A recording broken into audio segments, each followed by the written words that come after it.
They say that time softens everything, that the years will ease the sharp edges of pain and betrayal. But I never believed that about what happens inside a mother's heart. Not when the betrayal comes from your own son, the very person you raised and protected from the world. It was the afternoon he lit the match and dropped it carelessly onto the box of letters, those delicate pages stained with ink and memory, the very same letters my husband wrote to me long before I became his widow, before the silence swallowed him whole. I stood there, watching the edges curl and blacken, the fragile paper crackle and surrender to flame, and I felt a deep hollowness settle inside me like a cold shadow that would not lift. The flames swallowed not just the letters, but a piece of my history, a fragment of my soul that had kept me tethered to the man I loved and lost. In that moment, I understood something irreversible had happened. This was no ordinary fire. It was a deliberate erasure, a cruel act of forgetting imposed by someone who should have been my protector. I'm 81 years old, living alone in a small apartment, above a thrift shop in a part of town where the streets still remember the footsteps of those who came before me. I spend my days volunteering among forgotten things, objects tossed away but not quite lost, and perhaps in some way I am like them. Discarded memories wrapped in faded fabric, stories whispered in the quiet corners of my own life. Once I was a school secretary, the woman who knew every child's name and the secrets tucked in the folds of their backpacks. I was a wife who loved fiercely, and a mother who gave everything she had to her son, raising him alone after my husband passed too soon, leaving behind only letters and photographs as reminders of a life that was. Those letters were my refuge, a sacred collection of moments captured in ink, the words of a man who loved me even when he was slipping away. I kept them close, hidden in a wooden box beneath my bed, a treasure trove of memories that no one else could touch or understand. But my son never understood. To him, those letters were nothing but clutter, relics of a past he wanted to bury, along with the man who was no longer there. He came one afternoon, the box in his hand, a dismissive smile on his face as he told me it was time to let go. I tried to explain, to tell him what those letters meant, but his eyes were hard, closed off to anything that smelled of sentiment or weakness. Without a word of real understanding, he lit the match and watched the flames devour the fragile pages, the smoke curling upward like the silent screams I could not voice. I helped him gather the ashes afterward, as if by doing so I could somehow contain the loss, keep it from spreading beyond the walls of my home. I said nothing. I did not cry, did not yell. Instead, I folded my hands and let the silence speak for me. That moment marked the beginning of a new kind of loneliness, one that creeps in quietly, eroding the edges of your identity until you wonder if you ever really existed at all. My son began to visit more often after that day, but his presence was tinged with a strange mixture of pity and impatience. He spoke to me like I was a child, reminding me that I needed to move on, that holding on to the past was unhealthy, even dangerous.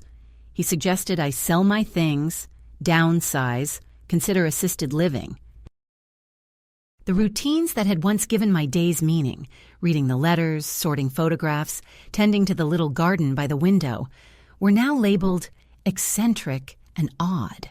Slowly, the world I had built inside my own walls began to shrink under his gaze, as if my memories were something to be controlled, diminished, and erased just like those burning pages. Yet inside me, a quiet fire began to grow, one not fueled by anger or revenge, but by a stubborn refusal to be erased. One evening, I found a small fragment of a letter in the trash, a tiny piece of paper charred around the edges, but still bearing the familiar handwriting of my husband. It was the letter he wrote the night before he died, a message full of love and hope that had survived the flames meant to destroy it.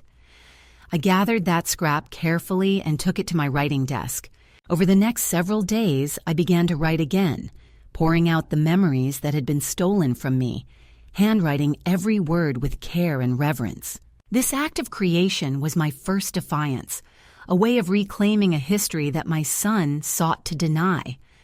I was rewriting not just letters, but my own story, one I would carry with me regardless of who chose to see it or believe it. Not long after, my son arrived unannounced with a real estate agent, a stranger who spoke of properties and contracts as if my home was just another transaction to be handled. They brought brochures for assisted living communities, suggesting it was time for me to let go of my independence and move into a place where I could be taken care of. During a rare moment of confrontation, my son told me, "You're stuck in a fantasy, Mom. Dad's been gone longer than he was here. Grow up." His words cut through me like a sharp blade, but I held my silence.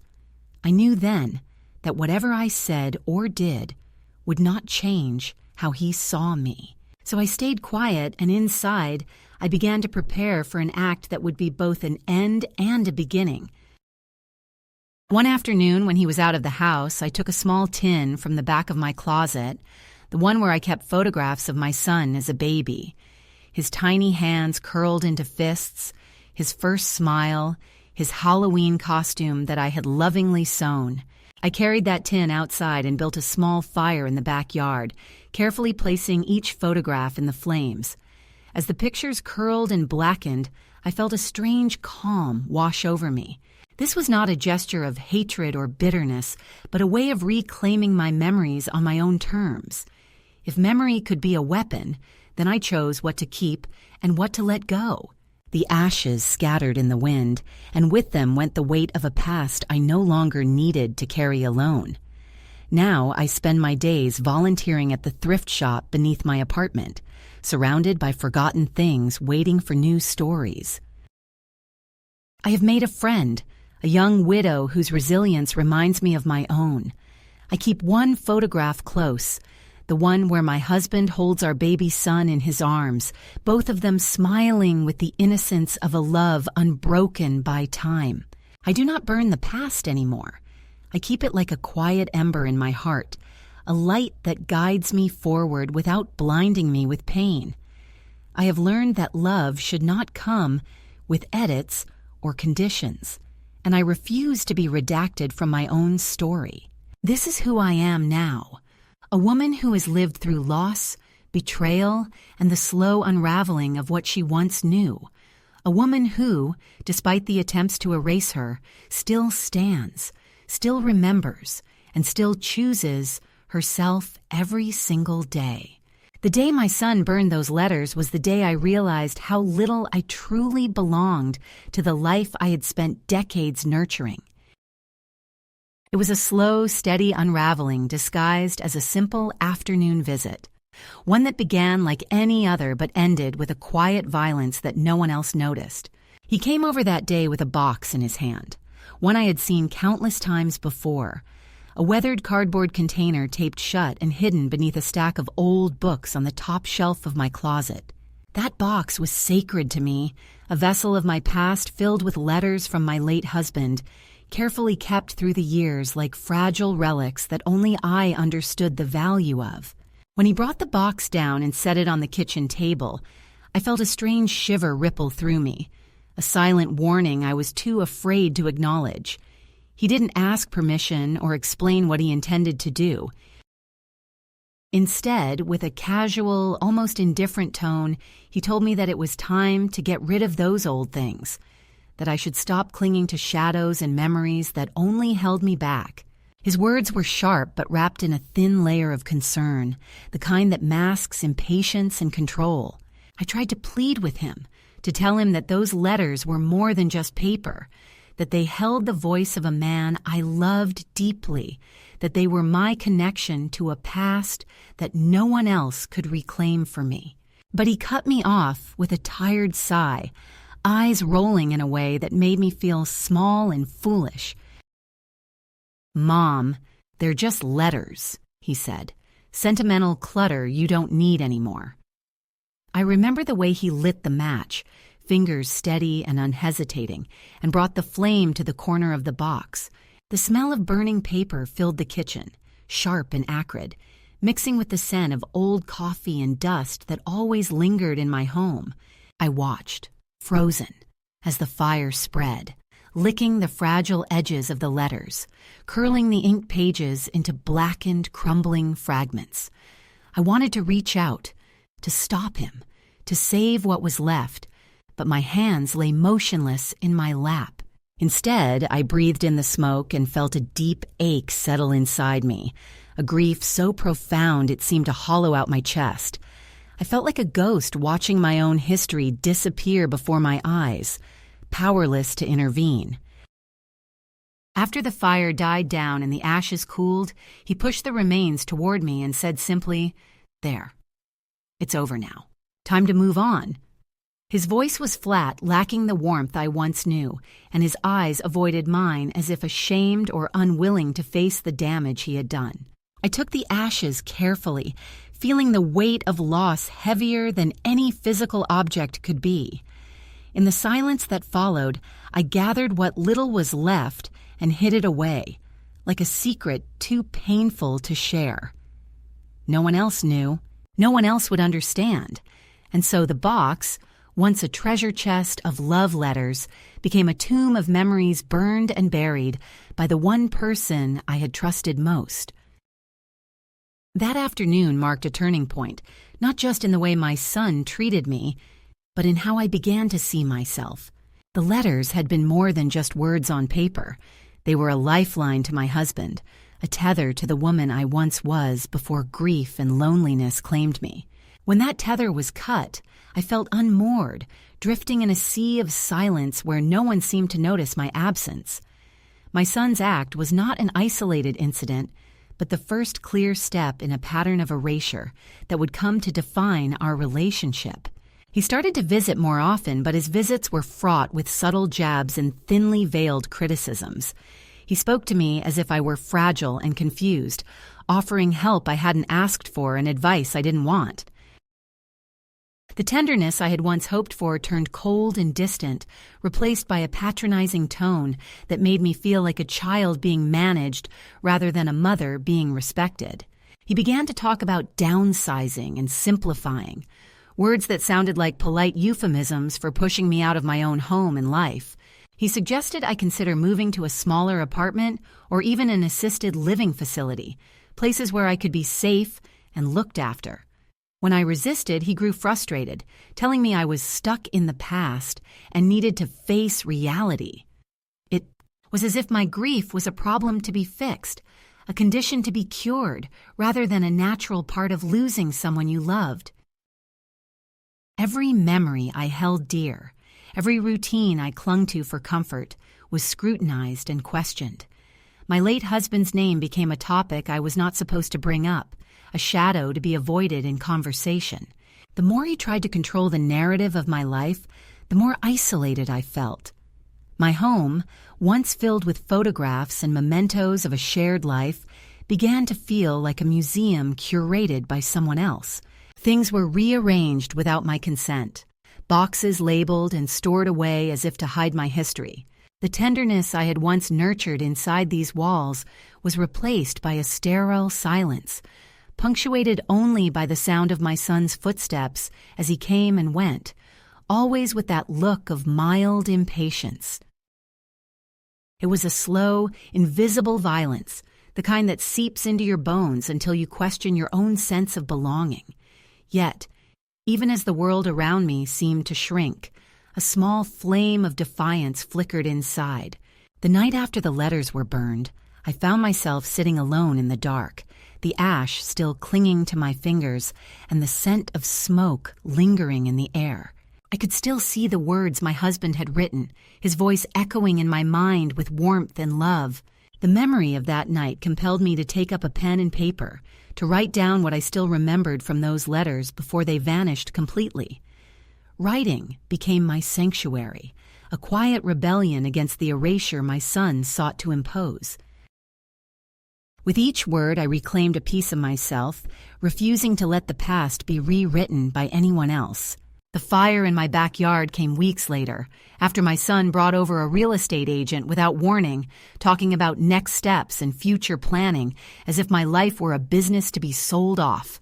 It was then, in the solitude of my garden, that I burned the photographs of my son as a baby. Not out of spite, but as a symbolic gesture of reclaiming control over my memories. The flames rose steady and clean, and as the images turned to ash, I felt a strange peace settle over me. I was no longer willing to be a passive participant in a story that wasn't mine to tell. If memory was to be a weapon, then I would decide which parts to hold on to and which to release. That day, I made a silent promise to myself. I would not be erased, I would not be silenced, and I would not let anyone else dictate the terms of my existence. The letters may have been burned, and the photographs may have turned to ash, but the woman who lived inside those memories was still very much alive. I was no longer a victim of circumstance or family politics. I was a woman who chose to write her own ending, one where love was remembered on her terms, and where her voice, quiet but unyielding, would not be ignored. After the day my son burned those letters, a slow shift began in the fabric of my life, a quiet unraveling that crept into the corners of my days, like a shadow stretching longer as the sun sets. It was not marked by any grand gestures or explosive confrontations, but rather by a steady increase in subtle pressures and small cruelties that accumulated until the life I had known seemed to slip through my fingers like sand. My son's visits became more frequent, but instead of the warmth and care I once expected, they were filled with a brittle, impatient tone that left me feeling more like a burden than a beloved mother. Each time he arrived, there was a slight change in the way he looked at me, as if he were measuring my usefulness against some invisible standard, silently judging whether I was still worthy of his attention or simply taking up space that someone else could fill. He began to speak to me as if I were fragile or confused, a woman caught in the fog of her own fading memories.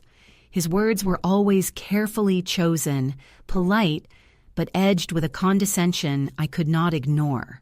"Mom, you don't need to worry about that anymore," he would say when I mentioned something from the past, as if my history were a childish tale better left forgotten. "You should focus on the present, on what's real." It was a phrase he repeated often, as though the weight of my grief could be lifted simply by forgetting. The routines that had once been my anchors, reading old letters, arranging photographs on the mantel, tending to the small plants by the window, were dismissed as eccentricities, signs of a mind clinging to shadows rather than living in the moment. His impatience grew with every passing week, a silent erosion of the respect and space I once commanded in my own home. With each visit, he would bring up the idea of downsizing, as if it were a gift rather than a threat. He spoke about how much simpler life would be in a smaller apartment, how safe I would be in a place where people could check on me regularly. He showed me brochures for assisted living facilities, their bright, sterile photographs promising comfort and care, but I saw in them the cold absence of freedom and dignity.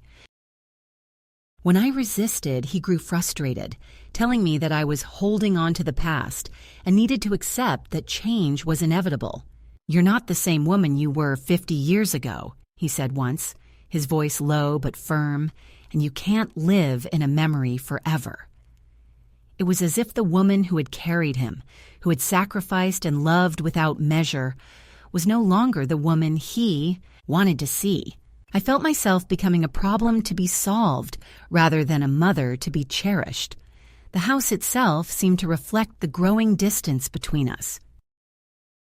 Things were rearranged without my consent, photos carefully removed from the walls and placed in boxes labeled for storage or donation. The familiar spaces where I once felt safe now felt foreign and controlled, as if someone else had taken possession of my memories and was curating them to fit a narrative I was no longer part of. The little garden by the window, which had once bloomed with the careful tending of my hands, was neglected or replaced with plants I did not recognize.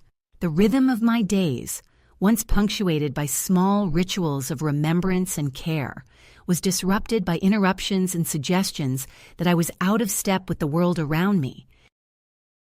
My son's visits, instead of offering comfort, became reminders of my diminishing place in the life I had built.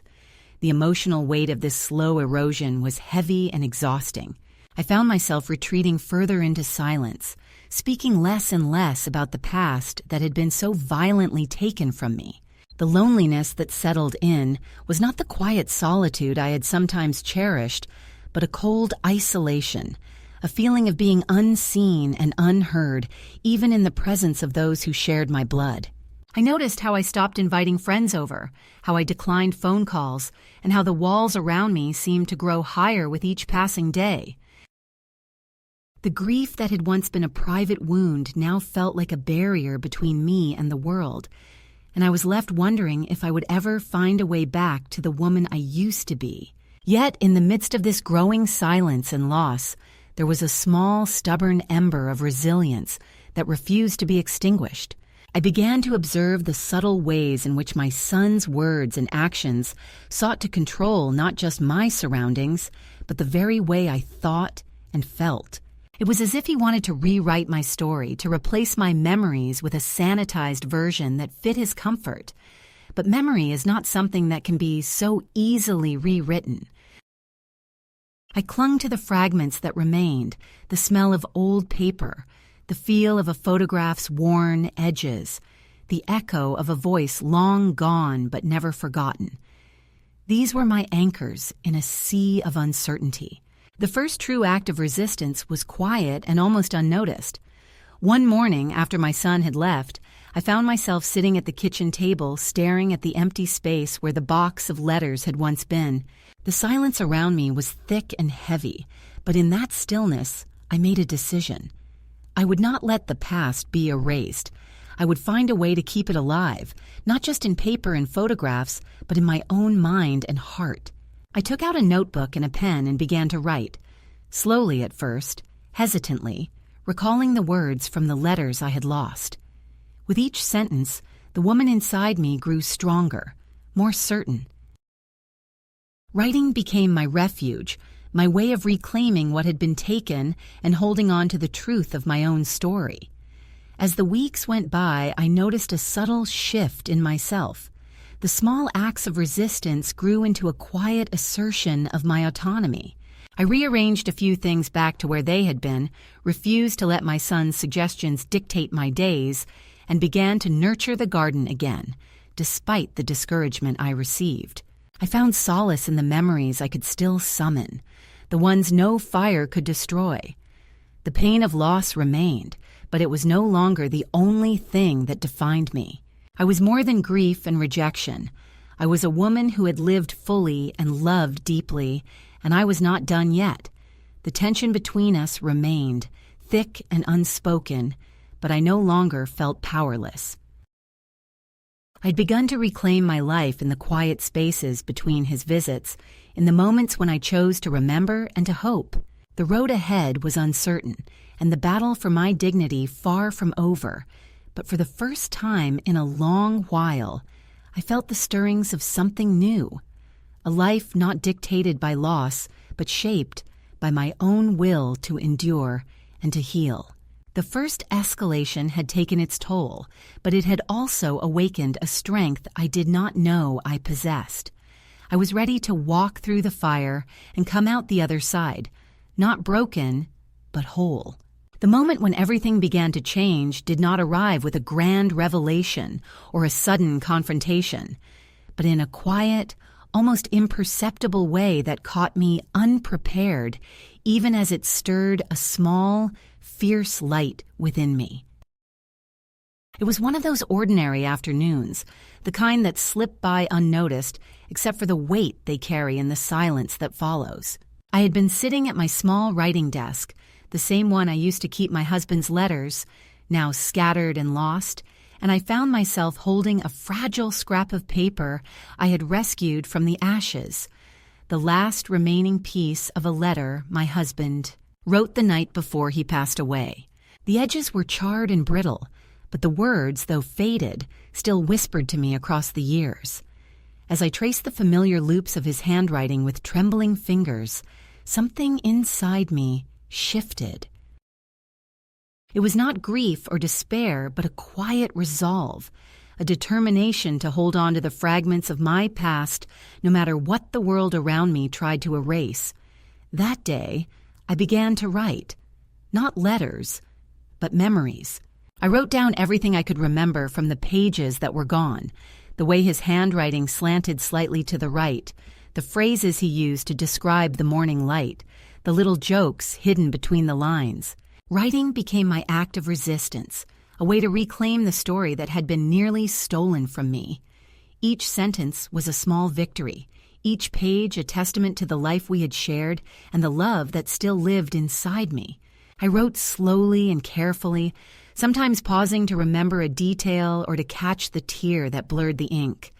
But with every word, the woman I thought had been lost began to return, stronger and more certain than before. This act of writing was more than just an attempt to preserve memories. It was a way to reconnect with myself, to rebuild the woman who had been diminished by years of loss and neglect.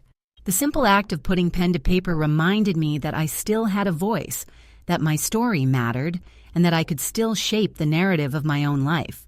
For the first time in a long time, I felt a sense of agency returning, a quiet power growing in the space where silence had once reigned. I began to understand that the past, while painful, was not something to be feared or hidden, but a foundation upon which I could build something new. Around this time, the visits from my son continued, but something inside me had changed. I no longer received his words with the same helplessness or submission. When he spoke of moving on or letting go, I listened, but did not let his impatience dictate my feelings. I started to set boundaries, gently but firmly, making it clear that my grief was mine to carry and that no one had the right to rewrite my history. This newfound strength was not born of anger, but of quiet clarity. I was no longer willing to be diminished or dismissed. The woman who had been crushed under the weight of loss was awakening, and with her came a calm but unyielding determination to reclaim her place in the world. The garden by my window, once neglected under his watchful eye, began to bloom again. I took to watering the plants and nurturing the flowers, small acts of care that felt like a declaration of life amid the shadows. The scent of the earth, the feel of soil between my fingers, grounded me in a way words could not. It was as if tending to the garden was tending to my own spirit, nurturing the fragile shoots of hope that had begun to grow. The routine gave me strength and a renewed sense of purpose, a way to reconnect with the rhythms of a world that had not entirely forgotten me. As the weeks passed, I also found solace in the small community around me. I reconnected with a few old friends and made tentative new ones, people who saw me not as a burden but as a person with a story worth hearing. Their presence was a balm to my aching soul, a reminder that I was not alone even when I felt most invisible. I began volunteering at a local thrift shop, a place filled with discarded treasures and forgotten histories. Among the secondhand books and worn furniture, I found a metaphor for my own life, something once loved and lost but still capable of being cherished again.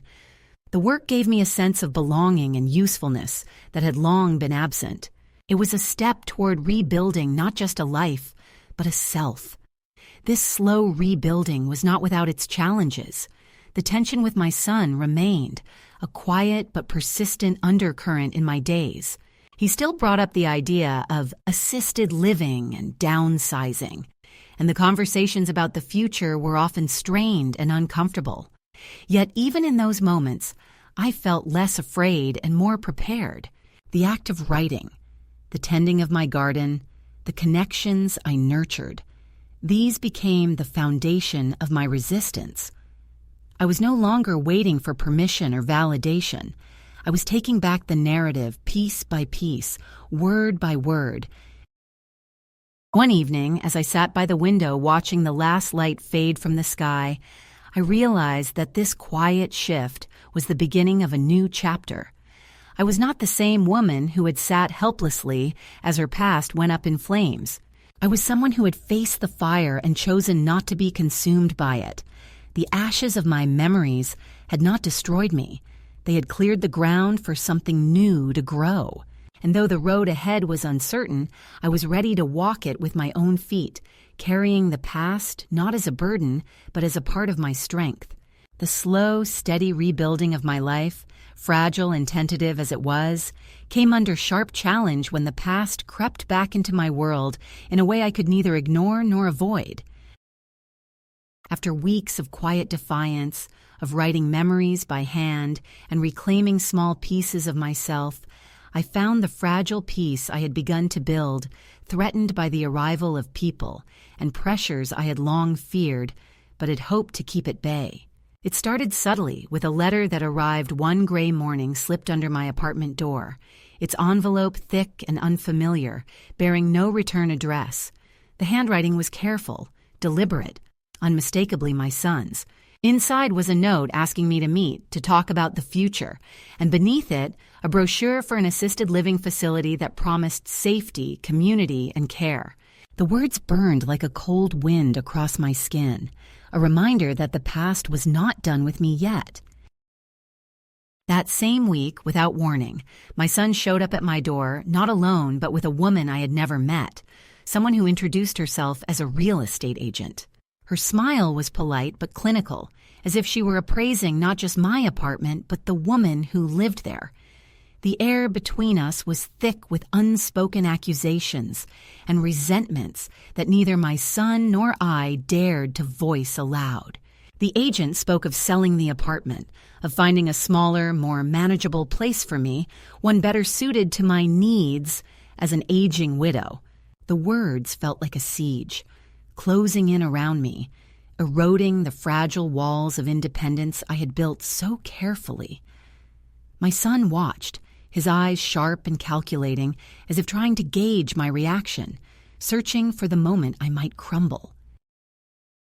During their visit, I said little, but inside a storm raged. I was tired of feeling like a child being managed rather than a woman being respected, tired of the constant pressure to conform to an image that did not fit me. When my son said, "Mom, you're stuck in a fantasy. Dad's been gone longer than he was here. It's time to grow up." His voice was low but heavy with judgment, and his words landed like stones on my chest. I wanted to respond with everything I felt, the years of loss, the loneliness, the small triumphs of reclaiming my memories, but the words caught in my throat. Instead, I held my silence as a shield, knowing that this fight was not one that could be won in anger or tears. The days that followed were some of the hardest I had faced. I felt the walls closing in, the relentless pressure to give up my home, my memories, and my autonomy weighing on me like a lead blanket. The real estate agent called several times, always with the same polite but insistent tone, asking if I had given any thought to the options. Each call felt like a violation, a reminder that my life was being parceled out and negotiated without my consent. My son's messages were terse and practical, full of reminders about appointments and plans I was not part of making. It was as if I were being erased not just from my home, but from the very narrative of my existence. In the midst of this, a moment of unexpected tenderness arrived in the form of a letter from my grandson, Kieran. Unlike the others, his words were free of judgment or demands. He wrote simply that he missed me and wanted to see me, that he was worried but hoped I was safe. His letter was a small lifeline, a thread connecting me to a part of my family that had not yet been lost. I kept the letter close, reading it over and over when the weight of the adult world pressed too heavily on my shoulders. Kieran's voice reminded me that not all ties were broken, that some bridges could still be crossed if I was willing. But the tension with my son only grew. One afternoon, he arrived unannounced with a man in a sharp suit who introduced himself as a lawyer representing him and my daughter-in-law. The man spoke carefully, his words wrapped in legal jargon and veiled concern, explaining that they wanted to ensure I was in a safe environment and discussing next steps that might be necessary. I felt a cold rage rise within me, not at the man, but at the fact that my family had chosen to speak through lawyers rather than with me. I told the lawyer firmly that I was of sound mind and living in a safe environment, and that any further attempts to control my life without my consent would be considered harassment. The man nodded, a flicker of surprise crossing his face, and left. But the message was clear. My son and daughter-in-law were determined to take control, no matter what I wanted. That night, I sat alone in my apartment, the silence heavier than ever. I pulled out the small tin where I had kept the photographs of my son as a baby, the images of his first smile, his tiny hands, the moments of innocence and hope that once filled our lives. I built a small fire in the backyard, carefully placing each photograph into the flames. The fire was steady and clean, the smoke rising into the cool night air. It was not an act of vengeance, but a symbolic reclaiming of my memories, a way of saying that if my past was to be controlled by others, then I would choose what to hold and what to release.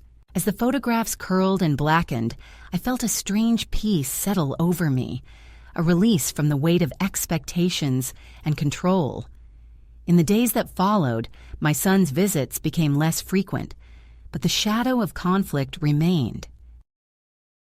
I found solace in the small acts of daily life, the routines I insisted on maintaining despite the pressure to give them up, the friendships I nurtured outside my family's gaze, the writing that continued to be my refuge.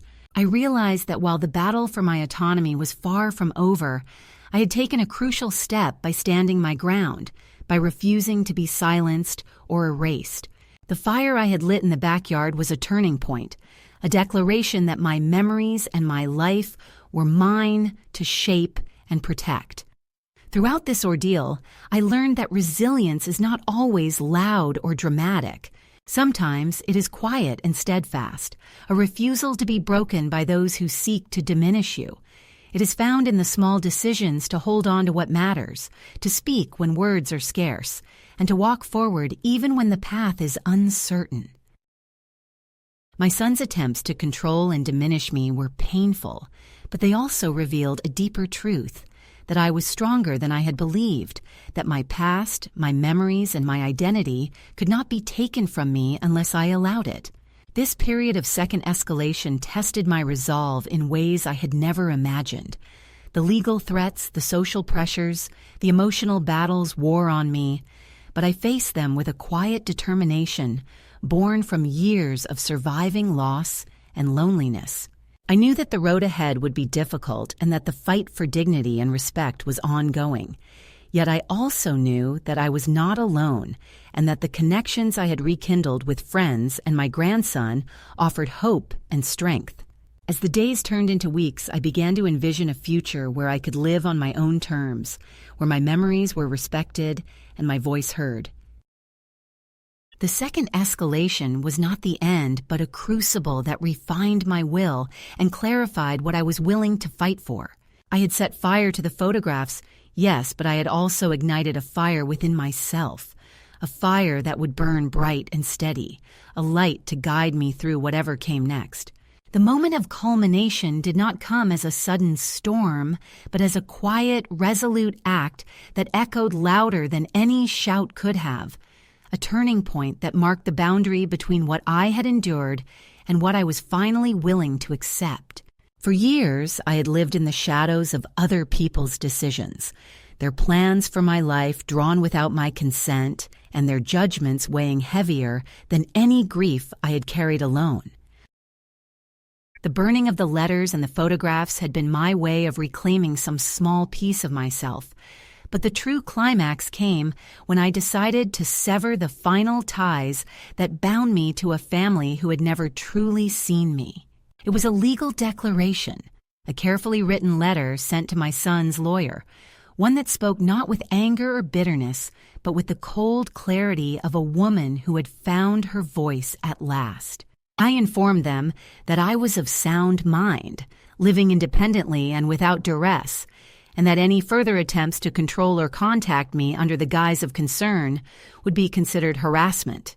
That letter was the final line I drew in the sand, a declaration of my autonomy that could not be ignored or erased. Writing that letter was both terrifying and liberating. I knew it would change everything, that it would close doors and sever connections, but I also knew that it was necessary. For too long, I had lived as a shadow in my own home, a ghost in the lives of those I had raised and loved. The letter was not a surrender, but a reclaiming, a way of saying that I was no longer willing to be a character in someone else's story. I sent it with steady hands, my heart pounding with a mixture of fear and resolve, and in that moment I felt a weight lift from my shoulders. The act was irreversible, a point of no return, but it was also the first true step toward freedom. In the days that followed, the silence was heavy, but somehow comforting.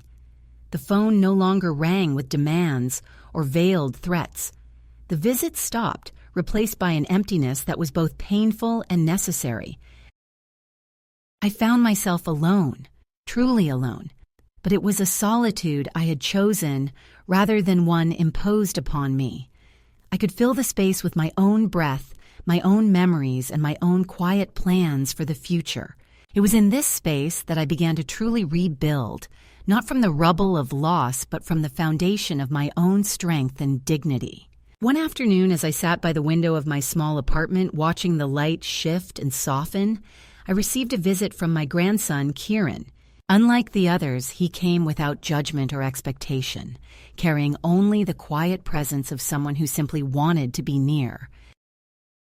We spoke without pressure or demands, sharing stories and silences, rebuilding a connection that had not been broken but had lain dormant. His presence was a balm to the wounds left by years of conflict, a reminder that not all ties were severed beyond repair. With him, I found a gentle acceptance and a hope that had seemed lost. The world outside continued to press in with its challenges and uncertainties, but inside, I was reclaiming a peace I had not known in years. I took pleasure in the small rituals of daily life, the taste of warm tea, the feel of a well-worn book in my hands, the quiet companionship of a neighbor's smile. The memories I had fought to preserve became not chains but wings, allowing me to soar above the pain and reclaim the woman I had been before loss tried to define me. I began to volunteer more regularly at the thrift shop beneath my apartment, finding joy in helping others and in the connections that grew from shared stories and small kindnesses. The house of my past, the home once filled with photographs and letters, was now a distant place, one I no longer sought to reclaim physically, but held tenderly in my heart. The final act of sending that letter to my son's lawyer had severed the last tie that bound me to a life that had not valued me, but it had also opened the door to a new existence, one defined not by what I had lost, but by what I was still capable of. Creating. The fire that had consumed the photographs and letters had not destroyed me. It had purified me, leaving behind only what was essential and true. In the quiet moments of reflection, I often thought about the years of silence and submission that had preceded this climax, the long shadows of grief and neglect that had threatened to consume me. But I also thought about the strength that had carried me through, the determination to remember, to write, to resist. The woman I had become was not one defined by victimhood, but by resilience and choice. I was no longer waiting for forgiveness or recognition. I was living on my own terms, with a dignity that no one could take away. That dignity was not loud or showy, but a steady flame burning quietly within me, a light that guided me through the darkest nights and the loneliest days. It was the knowledge that I had the power to say no, to walk away, and to build a life that honored my memories without being chained to them. The climax of my story was not a dramatic confrontation, but a peaceful, powerful assertion of self, a letter written not with bitterness, but with the calm certainty of a woman who had finally found her voice. As I folded that letter and sealed it in the envelope, I felt a profound sense of closure. It was the end of one chapter and the beginning of another, a story of survival and renewal, written not in fire and ashes, but in quiet strength and hope.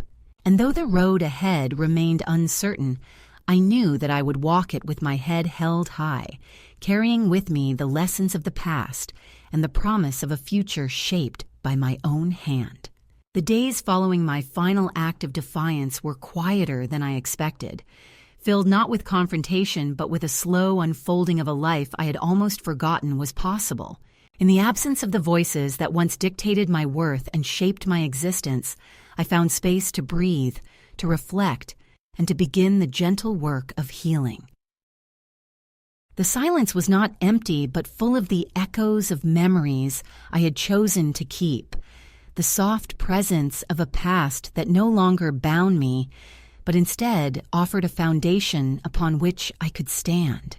I found myself sitting by the window more often, watching the play of light across the streets below, feeling a deep connection to the world around me and to the woman I was becoming. One of the greatest gifts of this new chapter was the renewed relationship with my grandson, Kieran. Unlike the fraught exchanges with my son, our conversations were unburdened by expectation or judgment. He came to visit often, bringing with him a warmth and openness that reminded me of the love I had once known in its purest form. We talked about books and music, shared stories of our days, and sometimes sat in comfortable silence, simply enjoying each other's presence. His gentle encouragement and genuine care were a balm to the wounds left by years of conflict, a reminder that family could be a source of strength rather than pain. Through him, I found hope that the ties of blood could be woven anew with understanding and respect. In the quiet rhythms of daily life, I discovered pleasures that had long been overshadowed by grief and loss. The simple act of preparing a meal, the feel of warm sunlight on my skin during morning walks, the sound of laughter shared with new friends at the thrift shop where I volunteered, all these moments became threads in the tapestry of a life reclaimed. I began to write more frequently, not just memories, but reflections on resilience, on the power of choice, and on the quiet courage it takes to say no and walk away. Writing became not only a refuge, but a way to connect with others who might be carrying their own invisible burdens. The apartment that had once felt like a prison transformed into a sanctuary. I filled it with the things that brought me joy. A vase of fresh flowers on the windowsill, photographs that held happy memories, books that invited me to explore new worlds. The garden outside flourished under my care, a symbol of renewal and growth that mirrored the changes within me. Each day, I nurtured not only the plants, but the seeds of hope and strength that had taken root in my heart.